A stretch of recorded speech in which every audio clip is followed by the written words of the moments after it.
សួស្តីអ្នកទាំងអស់គ្នានេះគឺជាវីដេអូផាតទី12ដែលយើងនឹងបង្ហាញតាក់ទងជាមួយនឹងការបង្កើត title block ចឹងណាអ្នកទាំងអស់គ្នាដើម្បីបង្កើតបានយើងចូលមកកាន់មុខងារ file ហើយយើងយក new ទៅ new family អ្នកទាំងអស់គ្នាដើម្បីទៅរើសប្រភេទกระดาษដែលយើងចង់ប្រើណាហើយយើងយក English មកហើយនៅក្នុង title block នេះយើងយក A3 ដែរទេអ្នកទាំងអស់គ្នាដូចពេលដែលយើងបង្កើតតាក់ទងមួយ cover ដែរចឹងណាហើយយក open ទៅបន្តមកទៀតយើងចូលមកកាន់មុខងារ insert ហើយយើង import cat មកអញ្ចឹងមុន import cat អ្នកទាំងអស់គ្នាស្គាល់កន្ទោសនេះទុកមួយមកណាអូខេឥឡូវចូលមកកាន់ Nvidia របស់យើងមកយើងចូលមកកាន់មុខងារ import cat អ្នកទាំងអស់គ្នាចុចលើហ្នឹងណាបន្តមកទៀតយើងរើសជាប្រភេទfile AutoCAD យើងទៅការ import ណាយើងនៅក្នុងហើយបន្តមកទៀតយើងមើលនៅក្នុងលក្ខខណ្ឌនេះណា positioning នេះយើងយកនៅក្នុងលក្ខខណ្ឌ auto to center នេះមិនថាមិនឲ្យវា fit ចំកណ្ដាលបន្តមកទៀតនៅក្នុង color នេះយើងយកជា black and white នៅក្នុង import unit នេះយើងរើសជាប្រភេទ millimeter មកតែប៉ុណ្្នឹងទេបងប្អូនអញ្ចឹងណាហើយយកពី open ទៅគឺចប់ហើយយក yes មកអញ្ចឹងវានឹង fit ចំកណ្ដាលយើងហើយបន្តមកទៀតយើងធ្វើការកែវាអញ្ចឹងដើម្បីកែបានយើង click លើហ្នឹងហើយយើងយកមុខងារ export មកអញ្ចឹងណាដូចយើងធ្វើ cover ដែរទេ export ទៅអូខេនៅក្នុងនេះឈ្មោះខ្លះយើងនៅក្នុង label មានប៉ុន្តែឈ្មោះខ្លះទៀតនៅក្នុង label ចាំបាច់ត្រូវតាក់ទងជាមួយនឹង parameter អញ្ចឹងទាមទារយើងបង្កើតណាបងប្អូនអញ្ចឹងយើងត្រូវអញ្ចឹងដើម្បីងាយស្រួលយើងធ្វើអាណាដែលមាននៅក្នុងតាក់ទងជាមួយ label សិនបងប្អូនអញ្ចឹងនៅក្នុងនេះយើងមានឈ្មោះ modern villa អញ្ចឹង modern villa វាជាឈ្មោះគម្រោងអញ្ចឹងវាមានជាប្រភេទ project name អញ្ចឹងវាមានរបស់គេអញ្ចឹងណាមានអញ្ចឹងកាលណាយើងមានយើងចូលបង្កើត label ទៅមកអូខេអញ្ចឹងចូលកាន់ create ហើយយក label មកអញ្ចឹងណាបន្តមកទៀតយើងคลิกលើផ្ទៃនឹងមួយមកបន្តមកទៀតយើងរើសណាឈ្មោះអានេះគឺជា project name អ្នកទាំងអស់គ្នាអញ្ចឹងណា project name អញ្ចឹងវាជាឈ្មោះគម្រោងរបស់យើងអញ្ចឹងយើង add វាមកអូខេឈ្មោះគម្រោងរបស់យើងដាក់ថាជា modern villa ណាបងប្អូន modern អញ្ចឹងទៅអូខេ modern villa យើងចុចអូខេមកតមកទៀតចុច unscape ចេញណាអូខេហើយយើងคลิกលើវាមួយហើយយើងចុច edit tab យើងយកទៅរើស font អក្សរដែលយើងប្រើសិនមកបងប្អូនចុចលើហ្នឹងណាបន្តមកទៀតយើងចុចយក duplicate មកអញ្ចឹងណាហើយ font អក្សរវាមិញអត់ដឹងប៉ុន្មានដូចជា8ហ្នឹងមិញបងប្អូនហើយ6ឥឡូវ6សិនណា6mm មិញដូចខ្ញុំឃើញ6ខ្ញុំคลิกពេលខ្ញុំកែមិញណាអូខេយើងคลิกលើនេះហើយយើង edit ម្ដងទៀតមកអូខេនៅក្នុងនេះ6ណាបងប្អូនអញ្ចឹងណាហើយយើងលុបពីចោលមកអូខេយើងទាញមកធំណា6យើងចូលមកកាន់ edit ហើយយើងមកមើលកន្លែងនេះគឺគេដាក់8អញ្ចឹងអត់តាន់ដូរទេអញ្ចឹងដាក់6មកវិញបងប្អូនអញ្ចឹងហើយកន្លែងនេះយើងយក 0.85 ណាបងប្អូនតាក់ទងជាមួយនឹង scale factor អញ្ចឹងយើងយក 0.85 ណាអូខេអូខេបន្តមកទៀតយើងឃើញថាវាមាន background នៅក្រោយអញ្ចឹងបងប្អូនអញ្ចឹងកាលណាមាន background នៅក្រោយយើងដូរនេះមកជាប្រភេទនេះឃើញអត់ background អញ្ចឹងយើងដោះ background នឹងចោលយើងយកជា transparent ហ្នឹងបងប្អូនคลิกនៅហ្នឹងមកអូខេបានហើយណាតមកទៀតយើងចុច arrow key មកនឹងដាក់មកសំភ្នែកយើងណាប៉ុណ្្នឹងទៅអូខេបើយើងគិតថាវាអត់ត្រូវយើងចុចលើនេះយើងទាញអស់មកបន្តមកទៀតយើងអត់យកជា left ទេបងប្អូនមើលនៅក្នុងកន្លែងនេះមាន horizontal align មួយទៀតអញ្ចឹងយើងត្រូវការសេឈ្មោះហ្នឹងឲ្យវារត់ចំចំណុចកណ្ដាលហ្នឹងអញ្ចឹងយើងយកជាប្រភេទ center មកបងប្អូនចុចលើហ្នឹងហើយយើង apply ណាបន្តមកទៀតយើងទាញ boundary នេះរបស់វាមកអូខេហើយយើងចុច arrow key ណាហើយយើងព្រមតិចមកបងប្អូនទាញធ្វើមិនដាក់វាពេញណាអូខេប៉ុណ្្នឹងទៅបានហើយអញ្ចឹងមិនថាមិននៅពេលដែលយើងសេឈ្មោះលោកខុសវានឹងរត់ automatic គឺរត់ចំពីចំណុចកណ្ដាលចេញទៅមកទីតាំងមួយទៀតតទៅនឹងទីតាំងឈ្មោះអូម៉ាដាក់ប្លង់នេះយើងចង់ទៅធ្វើក្នុងជាន់ទីម៉ានអញ្ចឹងអូម៉ាលើជាប្លង់សសរជាន់ទី1អញ្ចឹងអានេះ sheet name នេះគឺជាឈ្មោះដែលយើងទៅសេនៅក្រោមតទៅជាមួយនឹងកំណត់សម្គាល់នៅកន្លែងទីតាំងនេះអញ្ចឹងមានថាមិនប្លង់ជាន់ទី1ប្លង់សសរជាន់ទី1នឹងមាន scale នៅក្រោមហ្នឹងណាអញ្ចឹងអូខេអញ្ចឹងកន្លែងនេះយើងសេជាប្រភេទ sheet name អញ្ចឹងកាលណា sheet name យើងចូលមកកែណាបងប្អូនកែយើងមកមើលនៅក្នុងលក្ខខណ្ឌ label នេះក៏មានដែរបើយើងចូលទៅសេទេយើង copy នេះក៏បានដែរអញ្ចឹងយើង copy មកអូខេយកដាក់វាទៅហ្នឹងណាហើយបន្តមកទៀតយើងធ្វើការកែមកយើងមើលទៅទំហំតិចនេះទៅបានហើយតិចនេះ5អញ្ចឹងណាអញ្ចឹងយើងចូលមកកាន់មុខងារ edit tab បន្តមកទៀតយើង duplicate យើងយកតែ5ទៅបានហើយកន្លែងនេះក៏យក 5mm ចុច5ទៅយើងបាននេះលេខ5មកតែប៉ុណ្្នឹងទៅបានហើយតមកទៀតយើងដូរអានេះយើងលុបពីចោលណាយើងចូលក្នុងនេះអូខេប៉ុណ្ណឹងណាមកសំផ្នែកបន្តមកទៀតយើងចូលនៅក្នុងមុខងារ edit label យើងត្រូវការរុញអានឹងចេញប៉ុន្តែមុនរុញចេញយើងរុញនេះចូលសិនមកអញ្ចឹងវាជា sheet name រុញ sheet name ចេញយើងរុញ project name ចេញរុញ sheet name ចូលយើងរុញ project name ចេញទាំងអស់នេះចុចលើហ្នឹងណាហើយយើងចុច apply មកយើងបានហើយប៉ុណ្ណឹងគឺចប់ហើយអាហ្នឹងគឺដោយសារតែវានៅក្នុង label ហ្នឹងគឺមានឈ្មោះទាំងអស់ហ្នឹងណាប៉ុន្តែនៅក្នុងទាំងអស់នេះចំពោះអ្នកគូស mình đang kia là cục design đơn này kia chạy đơn này kia giống này vì anh miền tiền chấn chăm bát dương thời tại từ bậc cả paramet bậc thềm tao này chấn này chấn dương nó mà hai chặt tông cho mượn cả bậc cả paramet bậc to tiền tao này chấn cho mà can cover mình máu bắt đầu mà tiếp dương cho nó không cái mình next rồi dương vô một ngày mới hai ta share paramet chấn này share paramet nó cứ dương bậc cả paramet hay bắt đầu mà tiếp dương assign cho tập paramet tao này chấn này ok dương vô share paramet mất ok hay dương vô nấu nè close sorry ច្រឡំនោះបន្តមកទៀតយើងធ្វើការបង្កើតតាក់ទងជាមួយនឹង folder មុនដំបូងយើងត្រូវបង្កើត folder សម្រាប់ទុកវាសិនយើងដូចជាទុកឯកសារអីមួយកន្លែងណាយើងត្រូវបង្កើតឈ្មោះទុកដាក់ធំទៅណាព្រោះនៅពេលយើងធ្វើការរកពិបាកណាអញ្ចឹងយើងចូលមកកាន់មុខងារ create មកអូខេនៅក្នុងនេះយើងបង្កើតហើយបន្តមកទៀតយើងខ្ញុំធ្វើឲ្យអ្នកទាំងគ្នាមើលខ្ញុំបង្កើត parameter ចេះខ្ញុំដាក់ new ណាខ្ញុំតេស្តហ្នឹងខ្ញុំដាក់ខ្ញុំលុបនេះចោលអូខេអញ្ចឹងយើងលុបហ្នឹងអូខេនេះដោយសារប្រហែលវាជាប់នៅក្នុងហ្នឹងចោលអីទេអញ្ចឹងយើងដាក់ថាយើង say name មួយមកយើងថា parameter modern villa អញ្ចឹងណាបងប្អូនចុចលើហ្នឹងអូខេហើយបន្តមកទៀតយើង click លើវាពីរដងហ្នឹងអូខេហើយបន្តមកទៀតឈ្មោះ folder ឈ្មោះ file ហ្នឹងឈ្មោះអីគេអញ្ចឹងណាវាជាប្រភេទអីគេហ្នឹងដាក់ឈ្មោះមកបងប្អូនអញ្ចឹងណាអញ្ចឹងខ្ញុំដាក់ថាជាប្រភេទ modern villa អញ្ចឹងតែប៉ុណ្្នឹងទៅបានហើយអញ្ចឹងណាអូខេយើងយកពាក្យ share មកអូខេប៉ុណ្្នឹងគឺបានហើយបន្តមកទៀតយើងធ្វើការបង្កើតទៀតយើងធ្វើការបង្កើត group មានថាមិនអញ្ចឹងនៅក្នុងមួយ group ហ្នឹងយើងត្រូវមានមេក្រុមមួយអញ្ចឹងណាបងប្អូនអញ្ចឹងយើងធ្វើការបង្កើតជាមេក្រុមគេហៅថា parameter group ណាមេធំមកក្នុងនឹងហ្មងបងប្អូនអញ្ចឹងយើងចូលមកកាន់ new ទៅហើយយើង set ថាតដែលណាបងប្អូនខ្ញុំ set ថា modern villa អញ្ចឹងណាអូខេយើង set តែប៉ុណ្្នឹងអូខេអញ្ចឹងយើងបង្កើតមេក្រុមមួយបន្តមកទៀតយើងធ្វើបង្កើតតាក់ទងជាមួយនឹងកូនចៅតាមក្រោយអញ្ចឹងណាparameter នេះភាពបានដូចជាកូនចៅនឹង group នឹងហ្មងអញ្ចឹងមក group នឹងអញ្ចឹងយើងបង្កើតតាមផ្នែកមួយមកអញ្ចឹងយើងយកពាក្យ new អូខេយើងមកមើលក្នុងប្លង់ AutoCAD យើងដំបូងគេ search អីគេមុនដំបូងនេះមួយអ្នកគូសដោយណាគេអញ្ចឹងណាអញ្ចឹងយើងបង្កើត parameter មកអូខេយើង set ថា click លើហ្នឹងណាអូខេត្រដោយណាគេអញ្ចឹងវាជាប្រភេទឈ្មោះទេអញ្ចឹងយើងត្រូវការជាប្រភេទតិចអញ្ចឹងដើម្បីយើងធ្វើការកែសរសេរជាប្រភេទអក្សរអ្នកនរអញ្ចឹងកន្លែងហ្នឹងទីតាំងទៅហ្នឹងអញ្ចឹងយើងយកពាក្យថា OK មកយើងបានមួយហើយបន្តមកទៀតយើងយក new ណា new parameter បន្តទៀតទៅហើយយើងនៅក្នុងលក្ខខណ្ឌហ្នឹងយើងអីទៀតបន្តមកទៀតយើងយក design by អញ្ចឹង design ដល់ណាគេអញ្ចឹងយើង design មកណានេះ design by អញ្ចឹងហើយវាជាប្រភេទតិចទេអញ្ចឹងនេះវាជាឈ្មោះអញ្ចឹងយើងត្រូវការកែអញ្ចឹងណាបងប្អូនបន្តមកទៀតយើងយក new ហើយយើងយកតាក់ទងជាមួយនឹងគេយើងយក check by បាន check ដល់ណាគេអញ្ចឹងណា check by អញ្ចឹងអូខេហើយយើងជាប្រភេទតិចទាំងអស់ហេអញ្ចឹងណាចំពោះ parameter អ្នកនរគ្នាបង្កើតទៅប្រយ័ត្នណាអ្នកនរគ្នាព្រោះពេលបង្កើតហើយយើងអាច modify វាបានឬក៏កែទេអញ្ចឹងមិនថាម៉េចគឺលុបចោល automatic ហ្មងអញ្ចឹងណាបន្តមកទៀតយើងធ្វើកែគេយើងចូលមកក្នុងលក្ខខណ្ឌ approve ដល់ណាគេអញ្ចឹងណា new ទៅហើយយើងយកពាក្យថា approve បាន approve ដោយណាគេទាំងអស់គ្នាអញ្ចឹងណាហើយវាជាប្រភេទតិចដូចគ្នាទេអញ្ចឹងយកតិចមកបន្តមកទៀតយើងធ្វើឲ្យទៀតបន្តមកទៀតយើងចូលមកក្នុងទៀតបន្តទៀតយើងរើគេថ្ងៃខែឆ្នាំដែលយើងបានធ្វើការ check និង approve ជាមួយម្ចាស់គម្រោងថាយើងអញ្ចឹងណាបងប្អូនអញ្ចឹងយើងត្រូវការ date មួយទៀតអញ្ចឹង date តាក់ទងជាមួយនឹងអញ្ចឹងអូខេយើងយក date មួយទៅវាក៏ជាតិចដែរថ្ងៃខែឆ្នាំណា date មកអូខេបន្តមកទៀតយើងធ្វើឲ្យគេយើងទៅមើលទៀតមានអីទៀត date ហើយវាមានតាក់ទងជាមួយនឹង size ហ្នឹងតាក់ទងជាមួយនឹងទំហំกระดาษអាហ្នឹងក៏ជាតិចដែរដែលយើងត្រូវការបញ្ចូលណា size យើងយកទំហំហ្នឹងណា size អញ្ចឹងចុចលើហ្នឹងមក size បន្តមកទៀតយើងមើលទៀតយើងមើលតាក់ទងចំនួននឹងស្លឹកហ្នឹងប្រហែលអញ្ចឹងណាស្លឹកទីម៉ាន sheet number អញ្ចឹងណាអូខេបន្តមកទៀតវាមានតាក់ទងជាមួយនឹង total sheet ចំនួនស្លឹកប្រហែលស្របអញ្ចឹងណាបងប្អូនអញ្ចឹងយើងបង្កើតពីរហើយទៅយើងដាក់ថាទី1យើងដាក់ថា sheet number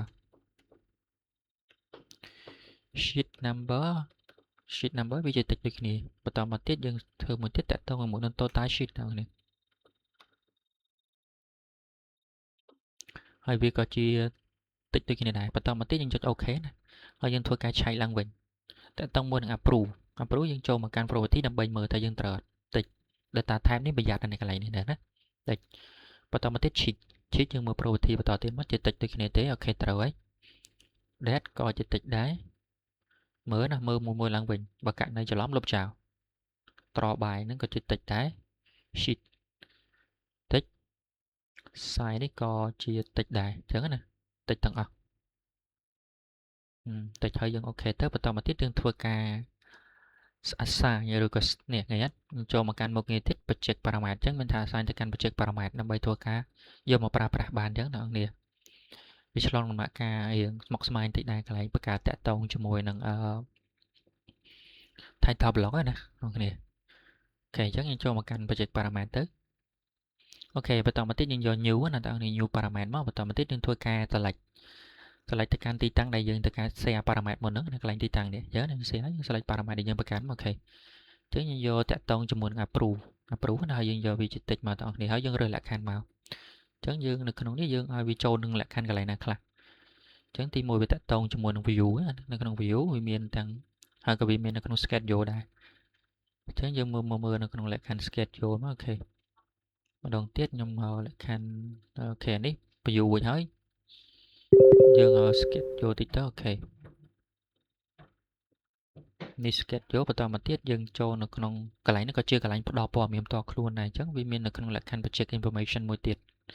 អញ្ចឹងយើងចុចនេះ hide ទៅមកអូខេប៉ុណ្ណឹងណាយើងយក3ហ្នឹងមកអូខេអញ្ចឹងបានហើយយើងអូខេណាបងប្អូនអញ្ចឹងយើងបានមួយហើយណាបងប្អូនអញ្ចឹងណាហើយយើងធ្វើបន្តទៀតមកអូខេអញ្ចឹងណាតោះឥឡូវខ្ញុំចង់កាន់វាកន្លែងនេះខ្ញុំច្រឡំទៀតណាបងប្អូនចុចលើហ្នឹងមកយើងរើសនឹងយើងនេះយើងនៅសល់ group parameter under ហ្នឹងយកជាប្រភេទ data មកដើម្បីវារើសនៅខាងឲ្យវាមកក្បែរផ្នែកដែលយើងអាចមើលឃើញមកនៅកន្លែងនេះណាបងប្អូនអញ្ចឹងយក data មកអូខេចាំមើលខ្ញុំយកជាប្រភេទ data អញ្ចឹងណាហើយយើងទីតាំងនេះយើងបានរើសរួចណាបងប្អូនអញ្ចឹងណាយើងមានតែប៉ុណ្្នឹងយើងអូខេទៅបន្តមកទៀតយើងធ្វើការ new ទៅអូខេយើងបង្កើត parameter បន្តទៀតមានថាយើង assign parameter យក parameter ដែលយើងបង្កើតហើយបន្តមកទៀតយើងយកមកប្រើប្រាស់អញ្ចឹងយើងចូលមកកាន់ share យើងទៅ select parameter ដែលយើងបានប្រើណាដែលយើងបានបង្កើត sorry អ្នកនរគ្នា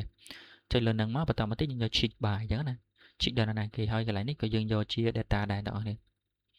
ចុច sorry មួយមកអូខេវារុញទៅដល់ data ហើយបន្តមកទៀតយើងរើសលក្ខខណ្ឌដដែលទេទី1 view ទី2គឺតាក់ទងជាមួយនឹង schedule ហើយនឹងទី3គឺតាក់ទងជាមួយនឹងproject information ចុចអក្សរមួយពីមុខវាទៅអូខេហើយយើងបានហើយបន្តមកទៀតយើងចុចអូខេមកបន្តមកទៀតយើងធ្វើការបន្តទៀតអ្នកក្នុងនេះnew parameter អូខេហ្នឹងហើយយើងទៅកាន់ select share parameter អ្នកនរគ្នានេះយើងទៅ select យកទីតាំង parameter ដែលយើងបង្កើតហើយហ្នឹងចុចលើហ្នឹងមកអូខេហើយយើងទៅ select ហ្នឹងណានេះយើងយក design by ទាំងអស់គ្នាមកអូខេប៉ុណ្ណឹងណាហើយយើងយកលក្ខខណ្ឌវាក៏ជា data ដែរអ្នកនរគ្នា D មកមួយមកអូខេហើយយើងរើសតដែរទេនៅក្នុងហ្នឹងយើងយក view បន្តមកទៀតយើងយកគេយើងយកតាក់ទងមួយនឹងschedule នេះ schedule ហើយនឹង project information ណាអូខេអញ្ចឹងយើងបាន3ហើយនេះបន្តមកទៀតយើងបង្កើតទៀតបន្តមកទៀតយើងទៅយក share parameter ហើយយើង select ណាយើង select តាក់ទងជាមួយនឹងមិញយើងបាន3ហើយបងប្អូនគ្នាមើលម្ដងទៀតមិញបាន3យ៉ាងណាខ្លះយើងបាន draw check design ហើយនឹង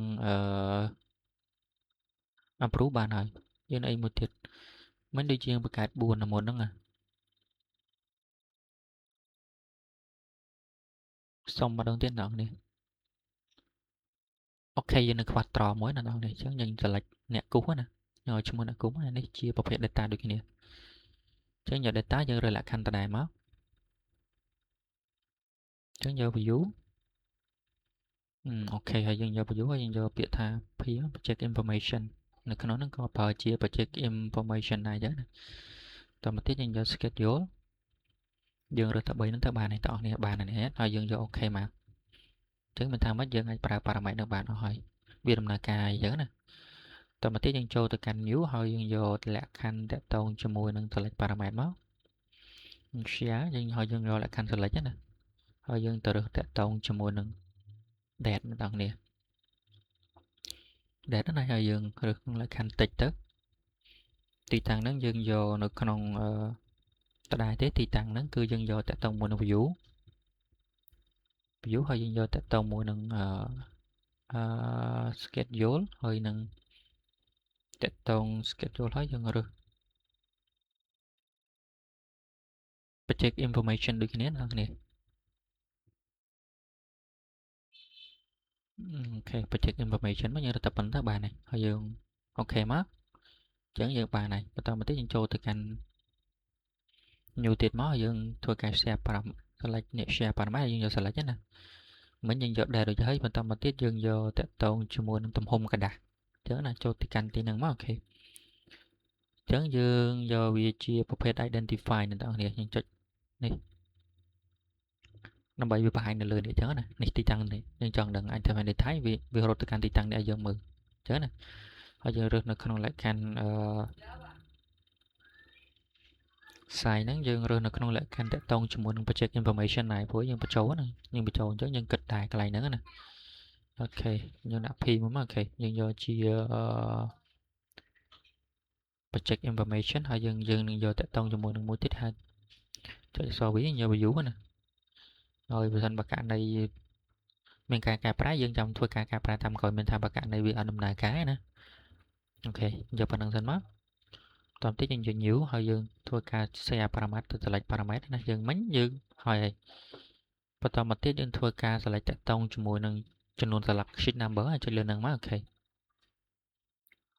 អូខេ sheet number នេះយើងយកជាតិចដូចគ្នាទេបន្តមកទៀតយើងរើសនៅក្នុងលក្ខខណ្ឌតាក់ទងមួយនឹង sheet អូខេយើងយក sheet ណា sheet តាក់ទងមួយ sheet ហើយយើងទៅលើ schedule មួយ schedule ណា sheet schedule យើងរើសតាក់ទងមួយនឹង view អូខេ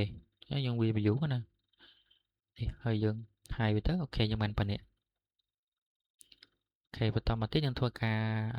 បង្កើតថ្មីមួយទៀតណាឬក៏ new parameter បន្តទៀតបន្តគ្នាអញ្ចឹងយកលើនឹងមកអូខេយើងយកវាចូលទៅកាន់ share parameter មកអូខេយើង select parameter ដែលយើងបង្កើតហើយហ្នឹងអូខេយើងយក total sheet នេះក៏យើងយកជាប្រភេទ text ដែរហើយយើងរើសនៅក្នុងលក្ខខណ្ឌដដែលទេគឺ project information តាក់ទងមួយនឹង view អូខេ view ហើយបន្តមកទៀតយើងរើសនៅក្នុងលក្ខខណ្ឌschedule យើងរើស schedule មួយទៀតអញ្ចឹងយើងបានប៉ុណ្្នឹងអ្នកនរគ្នាបានហើយយើងអូខេមកហើយយើងអូខេបន្តមកទៀតយើងចូលទៅកាន់តាក់ទងជាមួយនឹងtitle block ដែលយើងបង្កើតណាអ្នកនរគ្នាចុចលើហ្នឹងមកអូខេកុំអាសែវយើងខ្វែងសិនអូខេតមកទៀតយើងមកកែកន្លែងនេះតិចអ្នកនរគ្នាអញ្ចឹងកន្លែងនេះគឺគេយកហ្មងគឺគេយក 2.5 អញ្ចឹងណាអ្នកនរគ្នាអញ្ចឹងយើងចូលនៅក្នុង create ហើយយកមុខងារមួយគេហៅថា label ណា click នឹងមកពោមកអូខេបន្តមកទៀតយើងធ្វើការទៅយក parameter របស់យើងអញ្ចឹងចុចកន្លែងហ្នឹងមកអូខេ select parameter នេះអ្វីដែលយើងបានធ្វើហើយអញ្ចឹងនៅក្នុងលក្ខខណ្ឌទី1គឺយើងយកតាក់ទងជាមួយនឹង draw by ទាំងអស់គ្នាអញ្ចឹងយើងយកពាក្យថា draw by នេះមកអូខេចុចលើហ្នឹងហើយយើងអូខេទៅហើយយើងរុញវាចូលណានេះឃើញអត់ draw by ហើយយើង apply អូខេប៉ុណ្ណឹងមកបាននេះ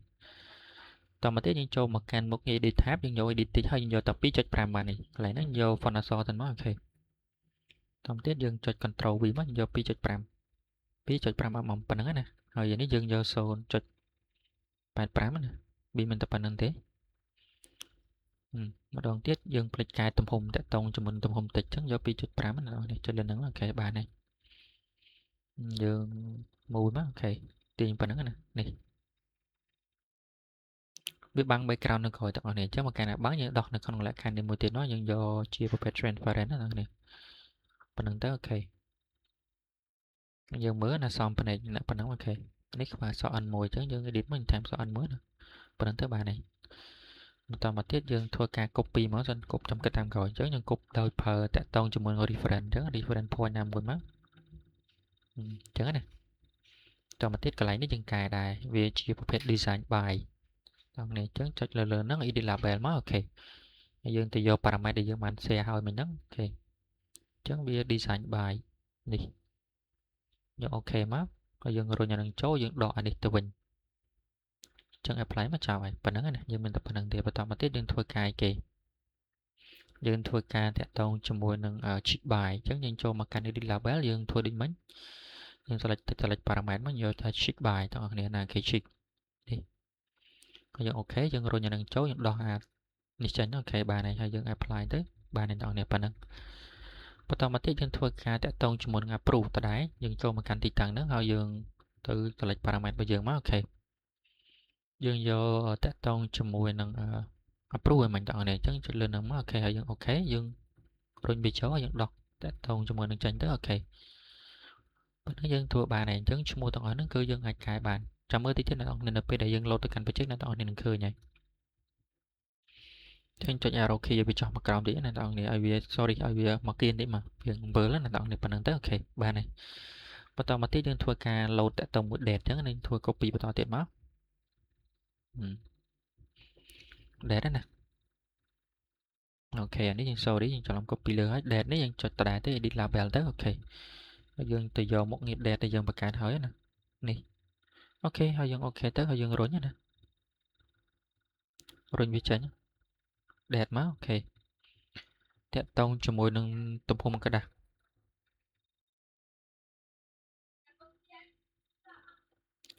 ចឹងតាក់ទងជាមួយទំហំกระดาษយើងធ្វើតែណាបងប្អូនចុចលើហ្នឹងយើងដូរណាយើងទៅ select តាក់ទងជាមួយនឹង size យើង select size ដែលយើងបង្កើតនោះអូខេហើយនេះធ្វើរុញដដែលនឹងធ្វើទៅមកបង្កើតហើយយើងរុញចេញមកបង្កើតហើយយើងរុញចូលអាណាដែលត្រូវការចាំរុញចូលអាណាដែលត្រូវការរុញចេញចឹងណាហើយ tempo sheet number ធ្វើដូចគ្នាយើងទៅមកយើងរុញទៅ select parameter យើងមកនឹង sheet number ចឹងយើងរុញអានឹងចូលយើងដោះនេះចេញទៅបានហើយប៉ុណ្ណឹងអូខេបាន sheet number total sheet ចូលទៅកាន់ហ្នឹងហើយយើង select លើវាមកយើង select ទៅណាទៅកាន់ទីតាំង total sheet មកចាប់ហើយអូខេហើយយើងរុញចូលមកយើងដោះអានេះចេញ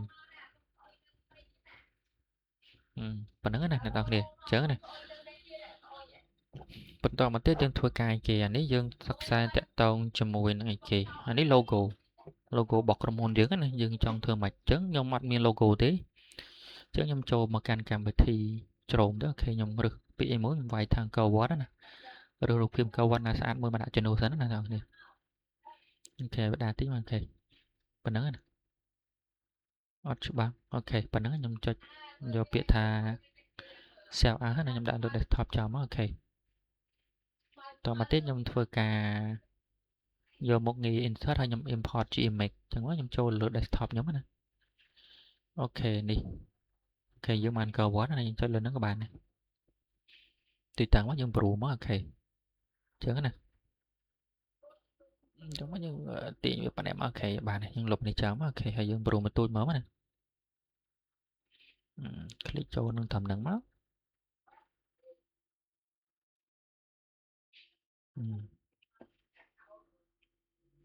តមកទៀតទីតាំង QR code អញ្ចឹង QR code ខ្ញុំទៅបើកតាក់ទងជាមួយនឹង channel YouTube តិចទៅអូខេអញ្ចឹងណាចុចលើនេះមកវាគឺជា URL អញ្ចឹងចុចលើហ្នឹងចុចលើនេះមកតមកទៀតយើងចូលមកកាន់ website មួយគេហៅថាជាប្រភេទmonkey QR code ហ្នឹងចុចលើហ្នឹងណា monkey QR code ហ្នឹងទៅអូខេបន្តមកទៀតយើងនេះ QR code monkey ចុចលើហ្នឹងមកអូខេទីតាំងនេះតាក់ទងមួយ URL ហ្នឹងគឺជា link របស់link របស់ YouTube យើងណាបងប្អូនអញ្ចឹងយើងចុចលើហ្នឹងមកឬក៏ link តាក់ទងជាមួយ Telegram URL Telegram របស់យើងក៏បាន Facebook ក៏បានបងប្អូនបានទាំងអស់អញ្ចឹងណា Wi-Fi ក៏បានដែរ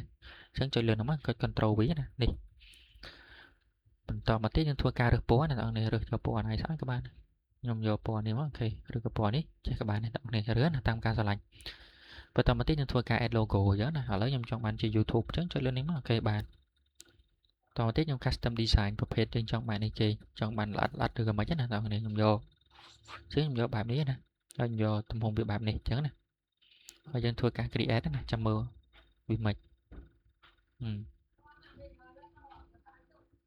នេះគេវាមកបន្តមកទៀតយើងធ្វើការ download ណាបងប្អូនចុចលើ download មកចាំវាបន្តិចទៅវាដែរអ្នកនរអញ្ចឹងណា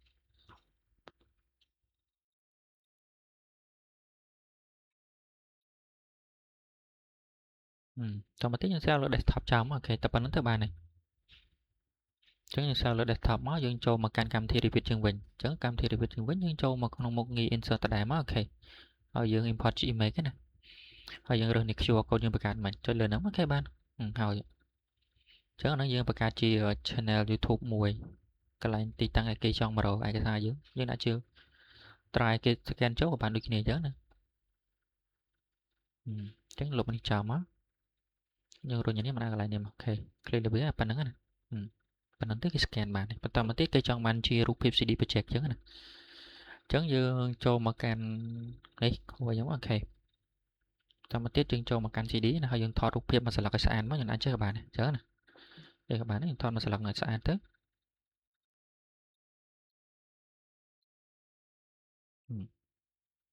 ថតមួយស្លឹកឲ្យស្អាតមកបងប្អូននេះយក Windows ណាញ៉ាំប៉ុណ្ណេះទៅអូខេ rectangular មកតទៅទៀតយើងចូលមកកាន់មុខងារ capture នេះទៅប៉ុណ្ណឹងបានហើយតមកទៀតយើងធ្វើការចូលមកកាន់ Revit ហ្នឹងទៅយើងចូលទៅកន្លែង create វិញអូខេបងប្អូនចុចលើហ្នឹងណាហើយយើងធ្វើការ insert យើង import image ដូចមិញទៅយើងចូលទៅកាន់រូបភាពដែលវា snip ណានេះចុចលើហ្នឹងមកអូខេហើយយើងរើសនៅក្នុងលក្ខខណ្ឌនេះមកអូខេបានហើយអញ្ចឹងណាប៉ុណ្ណឹងមកយើងលុបនេះចោលមកបានហើយទាញរូបភាពណាអូខេប៉ុណ្ណឹងណាយើងមិនតែប៉ុណ្ណឹងទេទាញប៉ុណ្ណឹងមកអូខេវាចូលប៉ុណ្ណឹងយើងបង្កើតឲ្យបានដល់បងប្អូននេះមាននេះទៀតចាប់បាត់អញ្ចឹងណាការបង្កើត title block យើងគ្រាន់តែធ្វើការប៉ុណ្ណឹងហើយតមកទៀតយើងធ្វើការលេងពណ៌ខាងក្រៅបន្តិចណានេះអញ្ចឹងលុបនេះចោលអស់មក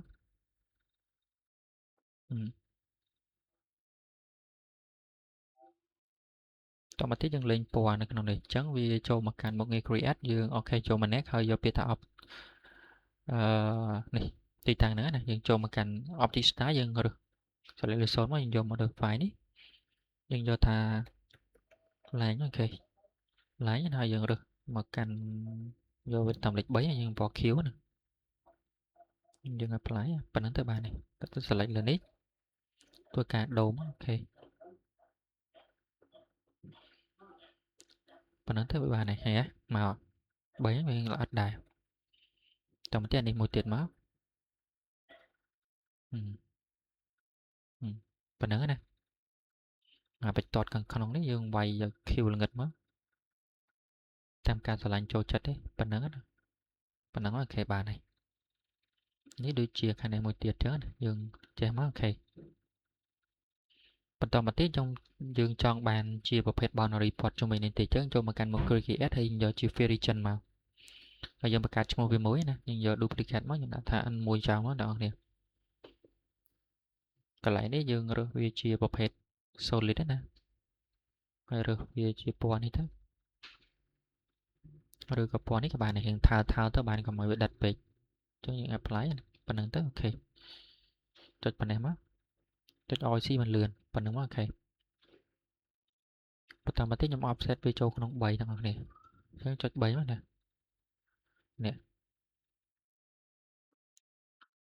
នេះ offset ទៅក្នុងអត់កាន់អញ្ចឹងយើង pick ណាយើង pick យើង offset 3មកអូខេយ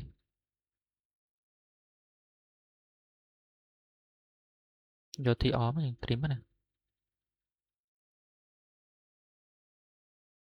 ហើយយើងយកពាក្យ finish ទៅយើងបានប៉ុណ្ណេះមកអូខេអញ្ចឹងយើងបានតាក់ទងជាមួយនឹង title block យើងអូខេហើយប៉ុណ្ណឹងណាហើយចាំមើលយើងទៅតេស្តទៅវាជោគជ័យអត់បងប្អូនអញ្ចឹងណាតមកទៀតយើងធ្វើការ save ណា save family ទុកនៅណាអញ្ចឹង save family មកអូខេយើងដាក់វា desktop ណាបងប្អូនខ្ញុំ save ឈ្មោះវាថ្មីណាបងប្អូន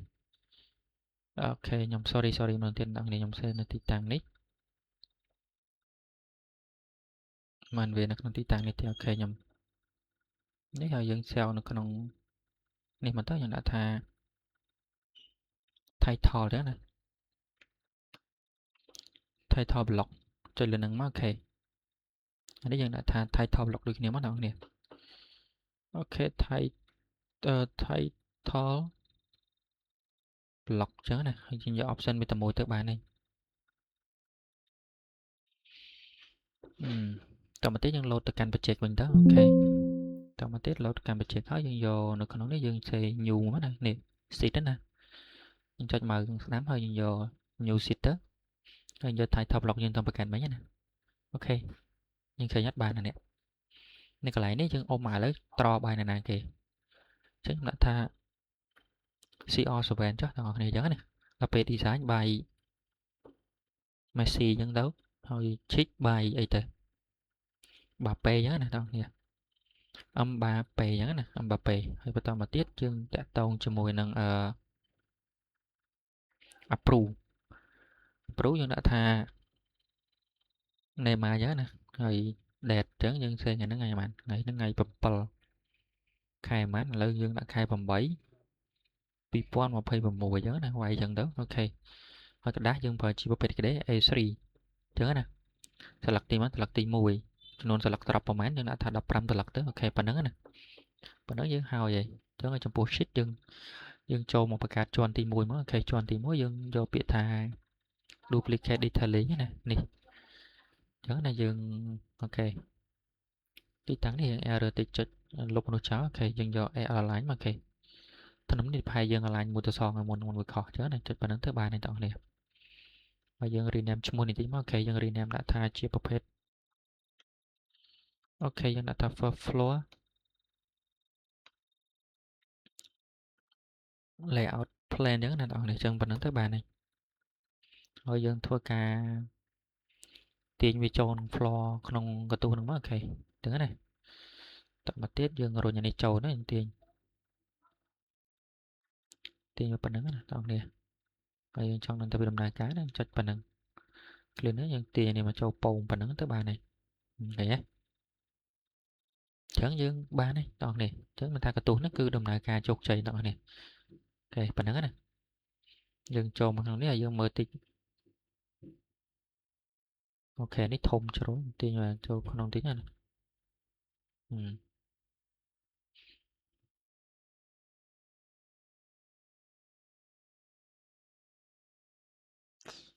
តមកទៀតយើងបិទបន្តិចទៅអូខេហើយតមកទៀតយើងប្រើ scale មួយលើ75ណាអូខេឥឡូវយើងប្រើ scale មួយលើ60ចុះកុំឲ្យវាទូចពេកចឹងណាអូខេ60ប៉ុណ្ណេះចុច arrow key ណាបងប្អូនប៉ុណ្្នឹងទៅបានហើយ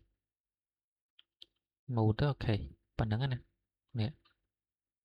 ដល់ពេលប៉ុណ្្នឹងហើយយើងធ្វើមិនទៀតប៉ុណ្្នឹងចប់ហើយយើង print សារមកចង់ដឹងវាចឹងណាយក correct នេះយើង preview មកនេះហ៎ប៉ុណ្ណឹងយើងទទួលយកបានហើយបងប្អូនអញ្ចឹងមិនថាកន្ទួលនេះគឺអូខេហើយអញ្ចឹងណាហើយយើង close ទៅវីដេអូហ្នឹងខ្ញុំមានតែប៉ុណ្្នឹងទេយើងជួបគ្នានៅវីដេអូក្រោយអញ្ចឹងណាបងប្អូនបាយបាយ